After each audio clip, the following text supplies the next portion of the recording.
దేవతలారా రండి, మీ దీవెనలందించండి.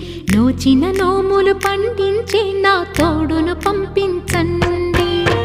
కలలో ఇలలో ఏ కన్నెకి ఇలాంటి పతిరాడనిపించే వరుణ్ణే వరముగా ఇవ్వండి. కని విని ఎరుగని వేడుకతో వివాహ